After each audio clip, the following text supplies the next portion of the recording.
తున్నాడు అంటే అర్థం ఏంటంటే కూర్చున్న వాళ్ళు ధనవంతులు, కూర్చున్న వాళ్ళు బలవంతులు, కూర్చున్న వాళ్ళు శక్తిమంతులు, కానీ నిలబడి అటు ఇటు తిరుగుతున్నాడే. అబ్రహాం అలాగే తిరుగుతున్నాడు. ఆ రోజు వాటర్ కావాలా, భోజనం కావాలా, అవి కొంచెం వడ్డించుకో. సర్వెంట్ లాగా నిలబడ్డాడు, సేవకుల్లాగా నిలబడ్డాడు. ఆమె నా ప్రభు అంటున్నాడు, ఎవడు తను తగ్గించుకుంటాడో వాడు హెచ్చించబడతాడు. హల్లెలూయా. అయ్యా ఈరోజు ప్రభు అంటున్నాడు, అబ్రహాము వారి దగ్గర ఎలా ఉన్నాడు? అంత డబ్బు గలవాడు. మా పనోళ్ళు లేరా? వాళ్ళు ప్లేట్ దాలేరా? వాళ్ళు భోజనం వడ్డించలేరా? వాళ్ళు నీళ్ళు తీసుకొని రాలేరా? కానీ మీరు వాకింగ్ గమనించుకోండి, ఆయనే గొర్రెపిల్లని తీసుకొస్తాడు, ఆయనే గబా పనివారికి ఇస్తాడు, ఆయనే దగ్గరుండి వడ్డిస్తాడు, అక్కడే నుంచుంటాడు. పక్కెళ్ళొచ్చు కదా, ఆయన కూడా కూర్చోవచ్చు వారితో పాటు ఆయన కూడా కూర్చోవచ్చు కదా. కూర్చున్నాడా?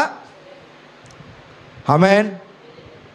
హల్లెలూయా. ప్రభు అంటున్నాడు, ఒక సేవకుడు లాగా మనిషి ఉంటే గనక, ఒక పనివాడిలాగా మనిషి ఉంటే గనక దేవుడు ఆశీర్వదిస్తాడు. హల్లెలూయా. ఎవరు నిలిచి ఉన్నారంటే ఆనాడు అబ్రహాము తను తగ్గించుకొని నిలబడ్డాడు.